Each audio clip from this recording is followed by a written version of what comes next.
ابو حازم نے کہا مجھے حضرت سہل بن سعد رضی اللہ تعالیٰ عنہ نے بتایا کہ خیبر کے دن رسول اللہ صلی اللہ علیہ وسلم نے فرمایا کہ میں یہ جھنڈا اس شخص کو دوں گا جس کے ہاتھ پر اللہ تعالیٰ فتح دے گا اور وہ اللہ اور اس کے رسول سے محبت کرتا ہوگا اور اللہ کا رسول اس کو چاہتے ہوں گے۔ پھر رات بھر لوگ ذکر کرتے رہے کہ دیکھیں یہ شان آپ صلی اللہ علیہ وسلم کس کو دیتے ہیں۔ جب صبح ہوئی تو سب کے سب رسول اللہ صلی اللہ علیہ وسلم کے پاس یہی امید لیے آئے کہ یہ جھنڈا مجھے ملے گا۔ آپ صلی اللہ علیہ وسلم نے فرمایا کہ علی بن ابی طالب رضی اللہ تعالیٰ عنہ کہاں ہیں؟ لوگوں نے عرض کیا کہ یا رسول اللہ ان کی آنکھیں دکھتی ہیں۔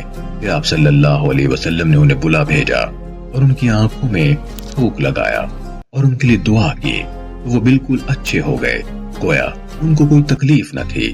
پھر آپ صلی اللہ علیہ وسلم نے انہیں جھنڈا دیا۔ چنانچہ سیدنا علی رضی اللہ تعالیٰ عنہ نے عرض کیا کہ یا رسول اللہ میں ان سے لڑوں گا یہاں تک کہ وہ ہماری طرح مسلمان ہو جائیں۔ آپ صلی اللہ علیہ وسلم نے فرمایا کہ آہستہ چلتا جا یہاں تک کہ ان کے میدان میں اترے، پھر ان کو اسلام کی طرف بلا اور ان کو بتا جو اللہ کا حق ان پر واجب ہے۔ اللہ کی قسم اگر اللہ تعالیٰ تیری وجہ سے ایک شخص کو ہدایت کرے تو وہ تیرے لیے سرخ اونٹوں سے زیادہ بہتر ہے۔ صحیح مسلم حدیث نمبر 6223۔